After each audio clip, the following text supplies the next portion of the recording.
بسم اللہ الرحمن الرحیم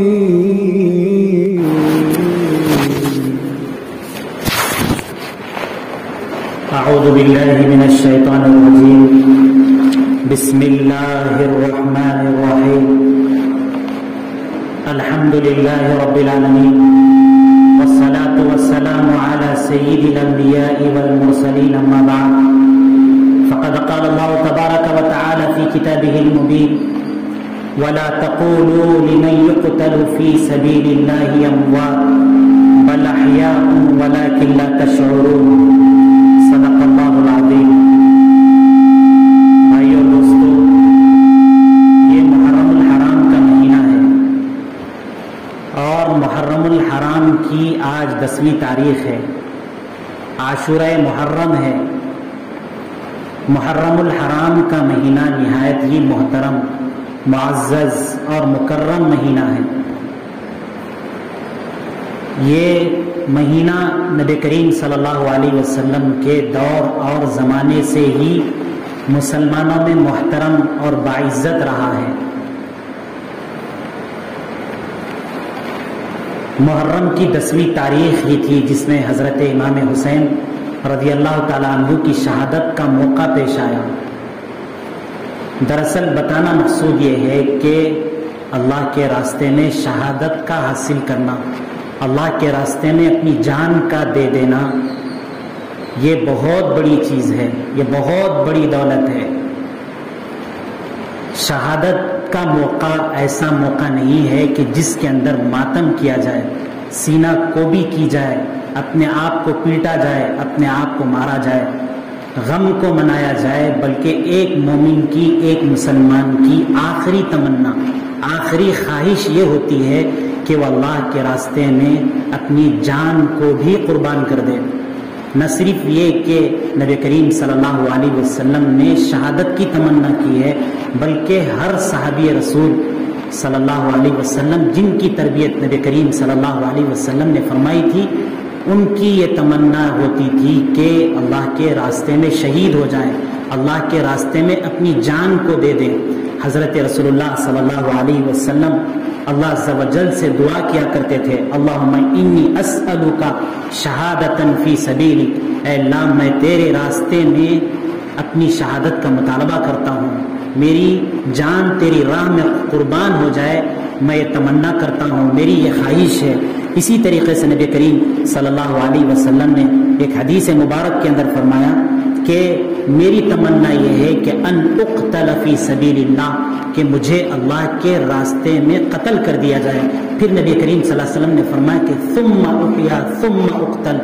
پھر مجھے زندہ کیا جائے، پھر قتل کیا جائے۔ پھر نبی کریم صلی اللہ علیہ وسلم نے فرمایا کہ ثم احیا ثم اقتل، پھر مجھے زندہ کیا جائے، پھر مجھے قتل کر دیا جائے۔ پھر نبی کریم صلی اللہ علیہ وسلم نے فرمایا ثم احیا ثم اقتل، پھر مجھے زندہ کیا جائے، پھر مجھے قتل کیا جائے۔ یعنی اللہ کے راستے میں اپنی جان کا دے دینا، اپنی جان کو قربان کر دینا، اس کی تمنا نبی کریم صلی اللہ علیہ وسلم نے اس حدیث سے مبارک کے اندر کئی مرتبہ فرمائی ہے کہ میری یہ تمنا ہے کہ میں اپنی جان اللہ کے راستے میں دے دوں، قربان کر دوں، پھر دوبارہ زندہ ہو جاؤں، پھر مجھے مار دیا جائے، پھر مجھے دوبارہ زندہ کیا جائے، پھر مجھے مار دیا جائے، پھر مجھے پھر دوبارہ زندہ کیا جائے، پھر مجھے مارا جائے۔ حضرت عمر رضی اللہ تعالیٰ عنہ جو خلیفہ راشد ہیں، جو دوسرے خلیفہ ہیں، وہ یہ فرمایا کرتے تھے، وہ بھی یہ تمنا کرتے تھے، وہ بھی یہ دعا کرتے تھے، اللہم ارزقنی شہادتا فی سبیلک، اے اللہ آپ مجھے آپ کے راستے میں شہادت عطا فرمائیے، وموتا ببلد رسولک، اور رسول اللہ صلی اللہ علیہ وسلم کے شہر مبارک میں مجھے موت آ جائے۔ یہ نبی کریم، یہ حضرت عمر رضی اللہ تعالیٰ عنہ کی بھی تمنا تھی، بلکہ ہر صحابی کی یہ تمنا ہوا کرتی تھی کہ اللہ کے راستے میں اپنی جان دے دی جائے، جس طریقے سے حضرت حسین رضی اللہ تعالیٰ عنہ نے دین کے خاطر، دین کی سربلندی کے لیے، حق کی سربلندی کے لیے، حق کو دوسروں تک پہنچانے کے لیے، حق کی راہ میں جتنی رکاوٹیں آئیں، ساری رکاوٹوں کو توڑ کر، ساری رکاوٹوں کو ختم کر کے اپنی راہ، اپنی جان کو، اپنی آل و اولاد کی جان کو، اپنے چھوٹے بچوں کی جان کو، اپنے رشتہ داروں کی جان کو اللہ کے راستے میں قربان کر دیا۔ یہ تمنا ہر صحابی کی ہوا کرتی تھی۔ ایک جنگ کا موقع تھا، ایک مشرک نے ایک صحابی رسول کو قتل کر دیا۔ جیسے ہی ان کا قتل ہو گیا، جب ان کی جان جا رہی تھی، تو جس وقت ان کی جان جا رہی تھی وہ یہ کہہ رہے تھے، فزت ورب الکعبہ، کعبے کے رب کی قسم میں تو کامیاب ہو چکا۔ وہ جو مشرک تھے انہوں نے دیکھا کہ میں نے اس کے بچوں کو تو یتیم کر دیا، میں نے اس کی بیوی کو بیوہ کر دیا، میں نے اس کے ماں باپ کو بے سہارا کر دیا، لیکن یہ الفاظ کہتا ہے فزت ورب الکعبہ، کعبہ کی رب کی قسم میں تو کامیاب ہو گیا۔ یہ کامیابی کون سی کامیابی ہے؟ جو اپنی جان کے نکلنے کے وقت میں جو مجھے بظاہر نظر نہیں آتی ہے، یہ کون سی کامیابی ہے؟ اس کامیابی کا راستہ کون سا ہو سکتا ہے جس کے لیے یہ اپنی جان کو قربان کر رہا ہے؟ پھر وہ جو کافر اور مشرک تھے وہ دوسرے مسلمانوں کے پاس آئے، آ کر ان سے پوچھا کہ یہ کیا بات ہے کہ میں نے اس کی جان لے لی، میں نے اس کو قتل کر دیا، اس کے بچوں کو یتیم کر دیا، اس کی بیوی کو بیوہ کر چکا اور اس کے ماں باپ کو میں نے بے سہارا کر دیا، پھر اس کے باوجود جب اس کی جانکنی کی حالت ہے، جس وقت یہ مر رہا ہے، تو اپنی زبان سے کہہ رہا ہے فزت ورب الکعبہ، کعبے کی رب کی قسم میں تو کامیاب ہو گیا، مجھے بھی بتا دو کہ یہ کامیابی کا راستہ کیسے ہوتا ہے، یہ کامیابی اس کو کیسے حاصل ہوئی؟ لوگوں نے کہا کہ مسلمانوں نے اس کافر سے کہا کہ ہمارے پاس ہمارے دین کے اندر، ہمارے اسلام کے اندر جان کی اسلام کے خاطر قربانی دے دینا یہ بہت بڑی دولت ہوا کرتی ہے۔ اس واسطے ان کو اپنی منزل نظر آ رہی ہے، جس کے وجہ سے وہ یہ کہہ رہے ہیں کہ رب کعبہ کی قسم میں تو کامیاب ہو گیا، رب کعبہ کی قسم میں تو کامیاب ہو گیا۔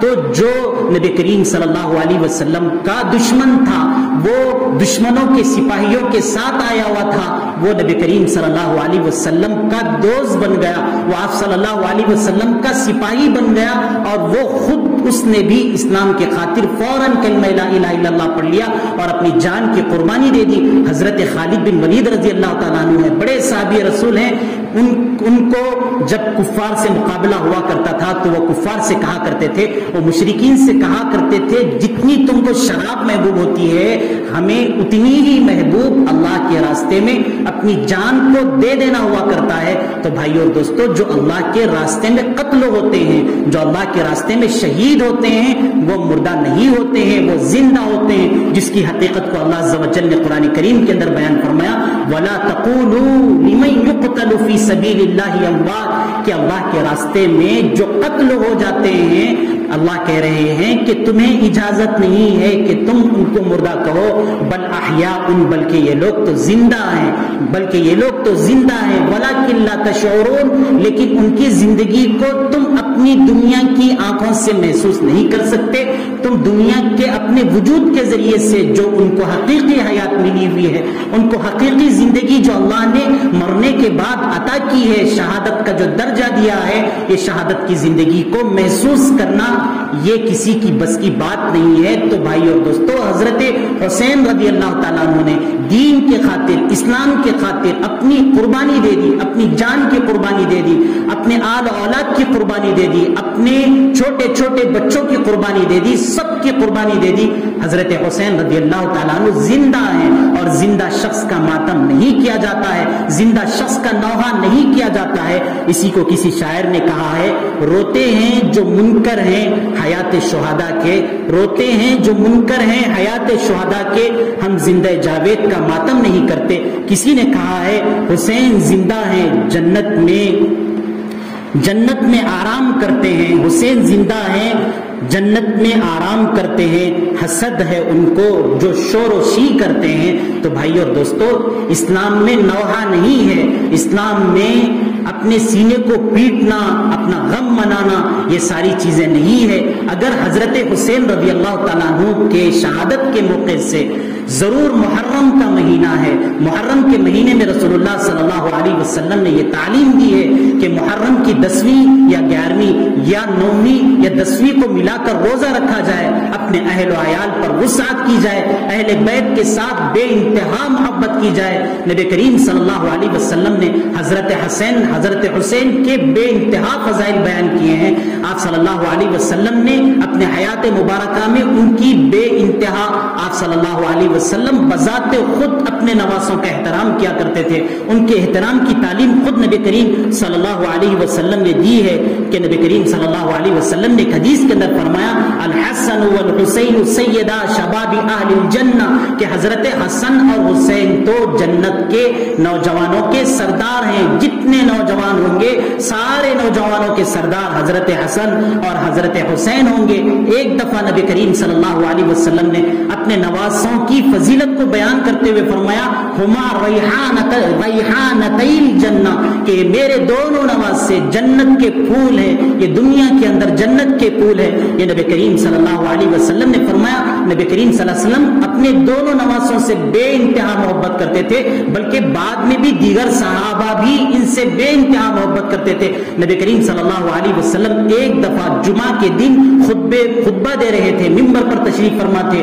حضرات صحابہ کرام سے گفتگو کر رہے تھے. آپ صلی اللہ علیہ وسلم صحابہ کرام سے مخاطب تھے، ان کے درمیان دین کی بات چیت چل رہی تھی کہ اسی دوران حدیث کے اندر آتا ہے کہ وہ دونوں حضرت حسن اور حسین رضی اللہ تعالیٰ عنہما بالکل چھوٹے تھے. یہ دونوں کپڑے پہن کر، اچھے قمیص اور اچھے کپڑے پہن کر مسجد نبوی کے اندر یہ دونوں آئے. یہ دونوں لڑکھڑا رہے تھے، چل رہے تھے اور لڑکھڑا کر گر رہے تھے. نبی کریم صلی اللہ علیہ وسلم کے یہ نواسے تھے. آپ صلی اللہ علیہ وسلم کو دیکھا نہیں گیا. آپ صلی اللہ علیہ وسلم فوراً ممبر سے نیچے اتر آئے. نیچے اتر کر آ کر ان دونوں کو نبی کریم صلی اللہ علیہ وسلم نے اٹھا کر اپنے پاس بٹھایا. پھر بٹھا کر نبی کریم صلی اللہ علیہ وسلم نے قرآن کریم کی آیت پڑھی کہ اللہ عز و جل نے سچ کہا ہے انما اموالکم و اولادکم فتنہ، کہ تمہارے مال و دولت، تمہاری آل و اولاد تمہارے لیے فتنہ ہوتی ہے. یہ میرے نواسے ہیں جن کا لڑکھڑا کر چلنا، ان کا گرنا یہ مجھ سے برداشت نہیں ہوا، جس کی وجہ سے میں اپنی جگہ سے اٹھ کر ان کو دونوں کو لے کر آیا. تو نبی کریم صلی اللہ علیہ وسلم اپنے نواسوں سے بے انتہا محبت کیا کرتے تھے. ایک حدیث کے اندر نبی کریم صلی اللہ علیہ وسلم سے منقول ہے کہ دونوں نواسوں میں سے کوئی ایک نواسے نبی کریم صلی اللہ علیہ وسلم جس طریقے سے گھوڑا بنا جاتا ہے اس طریقے سے آپ صلی اللہ علیہ وسلم تشریف فرماتے کہ آپ صلی اللہ علیہ وسلم نے حضرت حسن رضی اللہ تعالیٰ عنہ کو اپنی پیٹھ پر سوار کر لیا. دیکھنے والے نے دیکھ کر کہا رکب نعم المرکب رکبت یا غلام، اے بچے تو نے کتنی بہترین سواری پر سواری کی ہے، تو کتنی بہترین سواری پر سوار ہوا ہے. تو اس کے بعد اس بچے نے کہا، اس کے بعد نبی کریم صلی اللہ علیہ وسلم نے خود کہا، جب ان صحابی نے یہ دیکھ کر کہا کہ تم آقا صلی اللہ علیہ وسلم کی، نبی کریم صلی اللہ علیہ وسلم کی پشت پر سوار ہو، اس سے بڑی دولت، اس سے بڑی عزت کا مقام کیا ہو سکتا ہے. تو نبی کریم صلی اللہ علیہ وسلم نے فرمایا کہ نعم الراکب ہوا، کہ یہ سوار بھی کوئی چھوٹا نہیں ہے، یہ سوار بھی بے انتہا بڑا ہے. تو بھائیو اور دوستو، حضرات صحابہ کرام بھی ان حسنین رضی اللہ تعالیٰ عنہ کا بے انتہا احترام کرتے تھے. حضرت عمر رضی اللہ تعالیٰ عنہ اپنے دور حکومت میں ایک دفعہ مال غنیمت آیا تو اپنے بیٹے عبداللہ بن عمر رضی اللہ تعالیٰ عنہ کو کم دیا، حضرت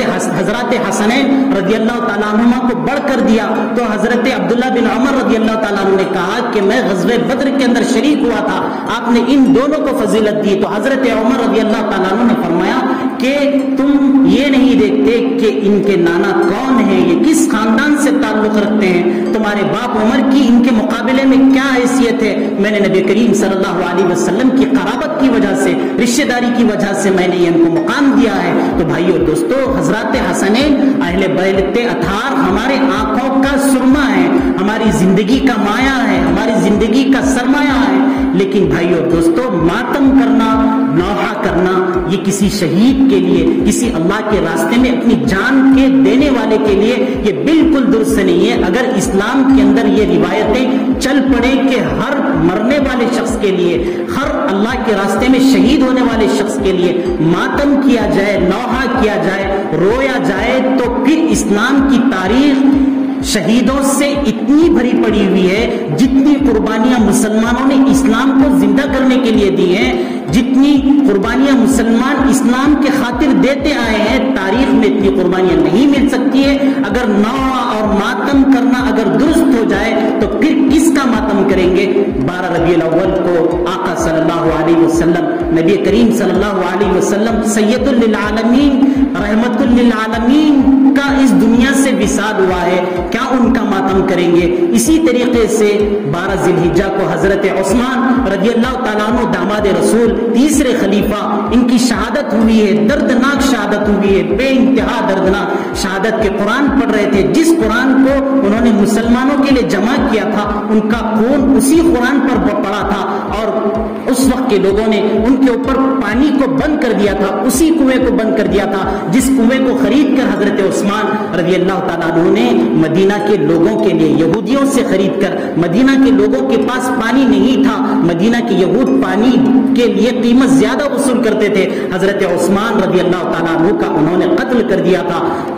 تو جس کنویں، اسی کنویں کے پانی کو انہوں نے بند کر دیا جس کنویں کو حضرت عثمان رضی اللہ تعالیٰ عنہ نے خرید کر مسلمانوں کے لیے وقف کر دیا تھا۔ اسی طریقے سے اسی مسجد میں آنے سے حضرت عثمان رضی اللہ تعالیٰ عنہ کو روک دیا گیا تھا، جس مسجد کے بنانے میں، جس مسجد کے وسیع کرنے میں نبی کریم صلی اللہ علیہ وسلم کے بعد حضرت عثمان رضی اللہ تعالیٰ عنہ نے اپنی بڑی دولت صرف کی تھی۔ پھر کس کا ماتم کیا جائے کہ حضرت عمر رضی اللہ تعالیٰ عنہ نے، جن کی بھی شہادت دردناک ہوئی ہے، ابو لولو فیروز نامی ایک شخص نے حضرت عمر رضی اللہ تعالیٰ عنہ کو فجر کی نماز میں قتل کر دیا۔ حضرت علی رضی اللہ تعالیٰ عنہ نبی کریم صلی اللہ علیہ وسلم کے داماد ہیں، نبی کریم صلی اللہ علیہ وسلم کے داماد رسول ہیں، اور علی بن ابی طالب ہیں، اور فاتح خیبر ہیں کہ ان کی بھی وفات ہوئی ہے رمضان المبارک کی 21 تاریخ کو، کہ اگر ماتم کا نوحہ کا منانا اگر درست ہوتا تو اسلام کے اندر اتنی شہادتیں ہیں کہ بے انتہا شہادتیں ہیں کہ دن کم پڑ جائیں گے۔ ماتم اور غم کرنے کے لیے مسلمانوں نے دین کے خاطر، اسلام کے خاطر اس قدر قربانیاں دی ہیں۔ بھائیو دوستو، مختصر سے حضرت حسین رضی اللہ تعالیٰ عنہ، حضرت حسن رضی اللہ تعالیٰ عنہ بھی اللہ کے راستے میں شہادت دے دی۔ مختصر سے حضرت حسین رضی اللہ تعالیٰ عنہ کا جو واقعہ پیش آیا تھا کہ حضرت نبی کریم صلی اللہ علیہ وسلم کے بعد حضرت ابوبکر رضی اللہ تعالیٰ عنہ خلیفہ بنے۔ حضرت ابوبکر رضی اللہ تعالیٰ عنہ کا دور بالکل مختصر دور تھا، 4 سال کی مدت تھی۔ پھر اس کے بعد حضرت عمر فاروق رضی اللہ تعالیٰ عنہ کا دور تھا جو 10 سال پر مشتمل تھا، جس میں روزانہ 22 لاکھ کلومیٹر تک اسلام پھیلا کرتا تھا۔ اس دور کے اندر کسی کی ہمت نہیں ہوتی تھی، جرأت نہیں ہوتی تھی کہ وہ اپنے سر کو اٹھا سکے، اسلام کے خلاف کسی بھی قسم کی سازش کر سکے۔ لیکن جب حضرت عثمان رضی اللہ تعالیٰ عنہ کا دور آیا، حضرت عثمان رضی اللہ تعالیٰ عنہ بالکل نرم مزاج تھے، وہ لوگوں سے صلح صفائی کیا کرتے تھے، جس کی وجہ سے اس وقت جو مدینہ کے یہود تھے انہوں نے حضرت عثمان رضی اللہ تعالیٰ عنہ کے خلاف سازش کی اور ان کو قتل کر دیا۔ بعد میں پھر حضرت علی رضی اللہ تعالیٰ عنہ کے خلاف سازش کی، پھر ان کو قتل کر دیا۔ پھر بعد میں چل کر حضرت حسین رضی اللہ تعالیٰ عنہ کی شہادت کا واقعہ پیش آیا۔ اس کے پیچھے بھی مدینے کے اندر جو یہودی تھے، جن کے بڑے بڑے قلعے تھے، جنہوں نے نبی کریم صلی اللہ علیہ وسلم کے قتل کی کوشش کی تھی، نبی کریم صلی اللہ علیہ وسلم اور مسلمانوں کے خلاف بڑی بڑی سازشیں کی تھی۔ نبی کریم صلی اللہ علیہ وسلم نے اپنے دور میں ان یہودیوں کو مدینے سے نکال دیا تھا، خیبر میں پہنچا دیا تھا۔ پھر جب یہ اپنی شرارتیں مسلسل جاری رکھ رہے تھے تو حضرت عمر رضی اللہ تعالیٰ عنہ نے اپنے دور مبارک میں ان کو خیبر سے بھی نکال دیا تھا، وہاں سے بھی بھگا دیا تھا۔ مسلمانوں کے لیے ان کے دل کے اندر بغض تھا، حسد تھی، وہ یہ چاہتے تھے کہ مسلمانوں کے جو چنندہ لوگ ہیں، جو مسلمانوں کے منتخب لوگ ہیں، جو اسلام جن کی وجہ سے سربلند ہوتا ہے، ان کو قتل کر دیا جائے۔ حضرت حسین رضی اللہ تعالیٰ عنہ کے قتل کے بعد وہ آپس میں مسلمانوں میں سازش کیا کرتے تھے کہ کسی طریقے سے مسلمانوں میں فرقہ واریت پھیلے، مسلمانوں میں پڑ جائے، پھوٹ پڑ کر کسی طریقے سے اسلام کو فروغ حاصل نہ ہو۔ جب حضرت معاویہ رضی اللہ تعالیٰ عنہ نے یزید کو خلیفہ بنا دیا، ان کے بیٹے کو خلیفہ بنا دیا، تو حضرت حسین رضی اللہ تعالیٰ عنہ نے، چونکہ اس وقت 200 صحابہ باحیات تھے، زندہ تھے، وہ مناسب نہیں سمجھتے تھے کہ جس طریقے سے بادشاہوں کے یہاں بادشاہت منتقل ہوتی ہے، باپ سے بیٹا بادشاہ بن جاتا ہے، اس طریقے کی روایت اسلام میں نہیں ہونا چاہیے۔ انہوں نے یزید کی خلافت کو بالکل تسلیم نہیں کیا، اسلامی اعتبار سے بھی تسلیم کرنے کی، یزید کی خلافت کو تسلیم کیا جائے یہ درست نہیں تھا، کیونکہ حضرات صحابہ کرام موجود تھے۔ اس لیے حضرت حسین رضی اللہ تعالیٰ عنہ نے فرمایا کہ میں مر بھی جاؤں گا، میں شہید بھی ہو جاؤں گا، لیکن میں یزید کی خلافت کو میں بالکل تسلیم نہیں کروں گا۔ اس وقت جو کوفہ کے لوگ تھے ان لوگوں نے حضرت حسین رضی اللہ تعالیٰ عنہ سے کہا کہ آپ کوفہ تشریف لائیے، ہم آپ کے ساتھ ہیں، آپ کا تعاون کریں گے، آپ کا ساتھ دیں گے، آپ کی معاملت کریں گے اور یزید کے خلاف ہم آپ سے لڑ لیں گے۔ حضرت حسین رضی اللہ تعالیٰ عنہ کو روزانہ جو خط آیا کرتے تھے اس کی مقدار بتائی جاتی ہے کہ 600 خط روزانہ آیا کرتے تھے، بڑے بڑے وفود آیا کرتے تھے، وہ آ کر کہا کرتے تھے کہ آپ ہمارے ساتھ چلیے، ہم آپ کی بات کو ماننے کے لیے، آپ کی بات کو تسلیم کرنے کے لیے تیار ہیں۔ ان کے کہنے پر حضرت حسین رضی اللہ تعالیٰ عنہ مدینہ منورہ سے نکل پڑے، دوسرے صحابہ موجود تھے، منع کیا کہ یہ کوفہ کے رہنے والے یہی تو لوگ ہیں جنہوں نے آپ کے والد محترم کو، اپنے باپ کے والد محترم کو، آپ کے بھائی حضرت حسن کو انہوں نے دھوکہ دیا ہے، یہ آپ کو دھوکہ دیں گے۔ حضرت عبداللہ بن زبیر تھے، حضرت عبداللہ بن عمر تھے، حضرت عبداللہ بن عباس تھے، حضرت عبداللہ بن جعفر بن طیار تھے، بلکہ حضرت عبداللہ بن عباس رضی اللہ تعالیٰ عنہ حضرت حسین رضی اللہ تعالیٰ عنہ کی نکیل تھام کر ان سے کہا کہ اگر آپ کو جانا ہی ہے تو اپنی آل و اولاد کو خدا کے واسطے اپنے ساتھ مت لے کر جائیے، یہ لوگ آپ کو دھوکہ دیں گے۔ حضرت حسین رضی اللہ تعالیٰ عنہ نے اپنے بھائی مسلم بن عقیل کو بھیجا کہ جا کر کوفہ کے اندر حالات معلوم کر کے آؤ۔ جب وہ وہاں پر پہنچنے کے بعد پھر جب یزید کو معلوم ہوا تو اس نے اپنی فوج کو بھیج کر یہ پتا چلا کہ حضرت حسین یہاں پر آنے والے ہیں، لوگ ان کے ہاتھ پر بیعت ہونے والے ہیں، تو اس نے اپنی فوج وہاں پر کوفہ میں بھیج دی، جس کی وجہ سے سارے لوگ مکر گئے۔ حضرت مسلم بن عقیل رضی اللہ تعالیٰ عنہ جن کو حضرت حسین رضی اللہ تعالیٰ عنہ نے اپنے خلیفہ بنا کر بھیجا تھا، ان کا قتل ہو گیا۔ حضرت حسین رضی اللہ تعالیٰ عنہ راستے میں یہ چاہتے تھے کہ وہیں سے واپس ہو جائیں، لیکن حضرت مسلم بن عقیل رضی اللہ تعالیٰ عنہ کے جو رشتہ دار تھے انہوں نے اصرار کیا کہ جنہوں نے ہمارے بھائیوں کو قتل کیا ہے ہم ان کو کیفر کردار تک پہنچا کر ہی رہیں گے، ان کو قتل کر کے ہی رہیں گے۔ چنانچہ حضرت حسین رضی اللہ تعالیٰ عنہ جب زیادہ اصرار ہوا تو نکل پڑے اور کوفہ کو پہنچ گئے، کربلا میں پہنچ گئے۔ پہنچنے کے بعد یزید نے فوج بھیج دی، ایک حر بن یزید نام کا ایک شخص تھا، وہ سامنے آیا، 1000 فوج لے کر حضرت حسین رضی اللہ تعالیٰ عنہ کربلا کے مقام پر پہنچے، چاروں طرف سے گھیرا کر لیا، چاروں طرف سے احاطہ کر لیا اور ان کے اوپر پانی کی بھی پابندی لگا دی کہ پانی حضرت حسین رضی اللہ تعالیٰ عنہ نہ پی سکے۔ پھر اس کے بعد 7 محرم تھی، 7 محرم سے لے کر 10 محرم تک حضرت حسین رضی اللہ تعالیٰ عنہ پر پانی کو بند کر دیا گیا۔ جب 10ویں تاریخ تھی تو 10ویں تاریخ کے موقع سے ایک صحابی تھے جو سعد نام کے ایک صحابی تھے، وہ یہ چاہتے تھے کہ حضرت حسین رضی اللہ تعالیٰ عنہ کا قتل نہ ہو، لیکن جو ایک دوسرا ذی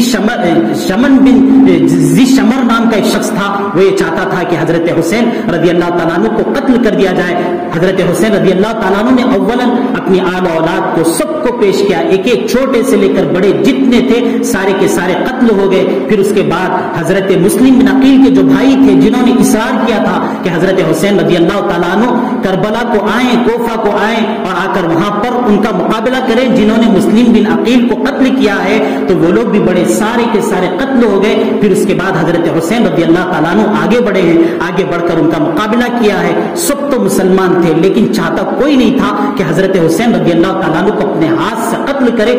وہ پیچھے ہٹتے تھے۔ حضرت حسین رضی اللہ تعالیٰ عنہ کا رعب بھی تھا، دبدبا بھی تھا، جس کی وجہ سے ان کی ہیبت ان کے اوپر طاری تھی، کوئی نہیں چاہتا تھا۔ لیکن شمر بن جوشن نامی جو شخص تھا وہ اپنے ساتھیوں کے ساتھ آگے بڑھا اور آگے بڑھ کر حضرت حسین رضی اللہ تعالیٰ عنہ کی گردن کو اس نے کاٹ دیا۔ انا للہ و انا الیہ راجعون۔ یہ حضرت حسین رضی اللہ تعالیٰ عنہ کی شہادت کا موقع تھا۔ راوی کہتے ہیں، دیکھنے والے کہتے ہیں کہ حضرت حسین رضی اللہ تعالیٰ عنہ کی جو دشمن تھے وہ دشمن حضرت حسین رضی اللہ تعالیٰ عنہ کی نعش کو دیکھ کر کہتے تھے 43 نیزے کے 44 تلوار کے نشانات ان کے جسم پر پڑے ہوئے تھے۔ وہ کہتے تھے کہ اتنا بہادر، اتنا دلیر، اتنا ہمت والا شخص ہم نے کسی کو نہیں دیکھا ہے۔ تو بھائی اور دوستو، دراصل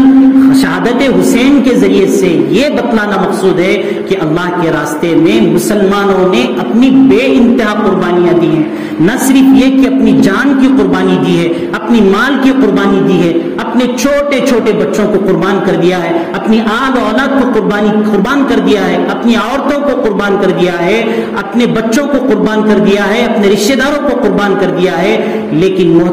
محترم بھائیو اور دوستو، یہ چونکہ ماہ محرم الحرام کا مہینہ ہے اور آج جو تاریخ ہے یہ عشرہ ذی الحجہ کی تاریخ ہے، اس میں حضرت حسین رضی اللہ تعالیٰ عنہ کی شہادت کا دردناک واقعہ پیش آیا۔ شاعر کہتا ہے کہ اسلام زندہ ہوتا ہے ہر کربلا کے بعد، کہ اسلام مرتا نہیں ہے۔ اسلام جب جب بھی اس قسم کے واقعات پیش آتے ہیں، جب جب بھی شہادت حسینی ہوتی ہے، حضرت حسین رضی اللہ تعالیٰ عنہ کے جیسے لوگ اپنے نذرانے اسلام کے لیے پیش کرتے ہیں، اسلام کے لیے حضرت حسین رضی اللہ تعالیٰ عنہ کی طریقے سے اپنی قربانیاں دیتے ہیں، تو اس کے ذریعے سے اسلام زندہ ہوتا ہے، اسلام روشن ہوتا ہے۔ تو ان کی حیات، ان کی زندگی کے اندر ہمارے لیے یہ نمونہ ہے، ہمارے لیے یہ سبق ہے کہ اسلام کے خاطر، دین کے خاطر نہ صرف یہ کہ اپنی اگر جان کو دینے کا موقع ہے، اپنی مال کو دینے کا موقع ہے، اپنی جان کو دینے کا موقع ہے، تو کسی چیز سے در حقیقت مسلمان وہی ہوتا ہے جو کسی چیز سے دریغ نہیں کرتا ہے۔ حضرات صحابہ کرام نبی کریم صلی اللہ علیہ وسلم نے جن کی تربیت کی تھی، ان کا معمول بھی یہ تھا، ان کا کردار بھی یہ تھا کہ جہاں پر نبی کریم صلی اللہ علیہ وسلم نے یہ فرمایا کہ اپنی جان کو پیش کرنا ہے، تو اپنی جان کو لے کر اللہ کے راستے میں نکل جاتے تھے اور بہت دور تک نکل جاتے تھے۔ جب نبی کریم صلی اللہ علیہ وسلم نے کہا کہ اب تمہیں اسلام کے خاطر، دین کے خاطر اب اپنے مال کو پیش کرنے کا موقع ہے، تو حضرات صحابہ کرام کسی سے پیچھے نہیں رہا کرتے تھے، بلکہ ایک صحابی کا تو یہ واقعہ بیان کیا جاتا ہے کہ وہ ایک صحابی تھے جن کا ایک ہاتھ درست نہیں تھا، ایک ہاتھ کام نہیں کرتا تھا۔ وہ ایک یہود کے باغ کے اندر گئے اور اس سے کہا کہ رسول اللہ صلی اللہ علیہ وسلم نے اسلام کے خاطر کچھ پیسوں کا مطالبہ کیا ہے، کچھ مال کا مطالبہ کیا ہے، تو مجھے کام دے دو۔ اس نے کہا کہ تمہارا تو ایک ہاتھ ہے ہی نہیں، تم اس کے بغیر کیسے کام کر سکتے ہو؟ تو اس نے کہا کہ انہوں نے کہا کہ جب میں شام میں کام کر چکوں، کام سے جب میں فارغ ہو جاؤں تب مجھے پیسے دے دینا، میری اجرت دے دینا۔ چنانچہ ان صحابی رسول صلی اللہ علیہ وسلم کا معمول یہ تھا، جب وہ کام کرتے تھے تو وہ کنویں سے پانی کو نکالتے تھے، ایک ہاتھ سے ڈوری کو کھینچتے تھے، کھینچ کر اس کو اپنی دانت میں رکھ لیتے تھے، دانت میں رکھ کر پھر دوسری ڈوری کو کھینچتے تھے، پھر اس کے بعد دانت میں رکھ لیتے تھے۔ اس طریقے سے انہوں نے دن بھر انہوں نے اس یہود کے باغیچے کے اندر، مدینے کے اندر کام کیا، اور کام کرنے کے بعد رسول اللہ صلی اللہ علیہ وسلم کے پاس اس نے جو چند کھجور دیے تھے، وہ کھجور لے کر رسول اللہ صلی اللہ علیہ وسلم کی خدمت میں حاضر ہوئے۔ آپ صلی اللہ علیہ وسلم کے سامنے میں سارا مال، ساری دولت، ساری چیزیں، سارے ساز و سامان موجود تھے، رکھے ہوئے تھے۔ رسول اللہ صلی اللہ علیہ وسلم نے ان صحابی کے اخلاص کو، ان کی جد و جہد کو، ان کی محنت کو دیکھا تو فرمایا کہ ہو سکتا ہے، مجھے یہ امید ہے کہ اللہ عز و جل ان کے اخلاص کی وجہ سے، گرچہ کہ یہ تھوڑے سے کھجور ہے، انہوں نے محنت کر کے، جد و جہد کر کے، اسلام کے فروغ کے لیے، دین کے فروغ کے لیے انہوں نے یہ تھوڑے سے کھجور حاصل کر کے لائے ہیں، لیکن مجھے یہ امید ہے، مجھے یہ لگتا ہے کہ اللہ تبارک و تعالیٰ ان کے ان چند کھجوروں کی وجہ سے، جس کے اندر صرف اور صرف اللہ کی رضا مقصود ہے، اللہ کی خوشنودی مقصود ہے، یہ ساری چیزوں کو اللہ قبول کر لے۔ پھر اس کے بعد نبی کریم صلی اللہ علیہ وسلم نے وہ کھجور لے کر سارے خزانے پر، ساری چیزوں پر ڈال دیا۔ تو بھائی اور دوستو، حضرت حسین رضی اللہ تعالیٰ عنہ کی شہادت کا موقع ہر سال آتا ہے۔ ہمیں اس سے سبق لینے کی ضرورت ہے کہ حضرات صحابہ کرام نے، حضرت حسنین نے اور دیگر صحابہ کرام نے اسلام کے خاطر، دین کے خاطر نہایت ہی زیادہ قربانیاں دی ہیں۔ اللہ عز و جل سے دعا ہے کہ اللہ تبارک و تعالی ہمیں بھی ان کے طریقے پر چلنے کی، حضرات حسنین اور دیگر صحابہ کرام رضوان اللہ تعالی علیہ مجمعین کے طریقے سے زندگی گزارنے کی توفیق عطا فرمائے۔ آمین۔ وآخر دعوانا